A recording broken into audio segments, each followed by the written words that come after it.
కాశ్మీర్‌లో కీలకమైనటువంటి పరిణామాలు చోటు చేసుకుంది.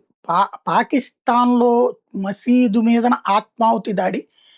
ఆ చంపిన అతను కూడా పాకిస్తానీనే. అక్కడే రావల్సిండికి సంబంధించినటువంటి వ్యక్తి అని పేరుతో సహా బయటపడింది. కాబట్టి భారత్ మీద విషం చిమ్మడానికి కుదరదు. ఆత్మాహుతి దాడి.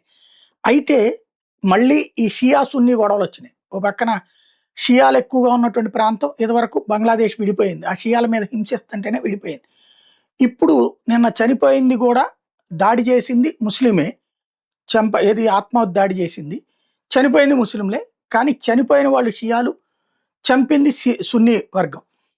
దాంతో బండిపోర కాశ్మీర్‌లో ఉన్నటువంటి జమ్మూ కాశ్మీర్ దగ్గర ఉన్న బండిపోరాలో నిన్న అర్ధరాత్రి పూట్ల సెల్ ఫోన్‌ల వీడియో దాన్నేమంటారు లైట్లేసి పెద్ద ఎత్తున రోడ్డు మీద ఉద్యమించారు. పాకిస్తాన్‌లో ఇస్లామాబాద్‌లో జరిగినటువంటి బ్లాస్ట్‌లో పాల్గొన్నటువంటిది షియా ముస్లింలని టార్గెట్ చేశారక్కడ. వందలాది షియా ముస్లింలను టార్గెట్ చేసి చంపేస్తున్నారు అన్నటువంటి విషయాన్ని. దీనికి ఐఎస్ఐ సహకరిస్తోంది. అమాయక షియాల్ని చంపేస్తున్నారు అన్నటువంటి ఉద్యమం జరిగింది.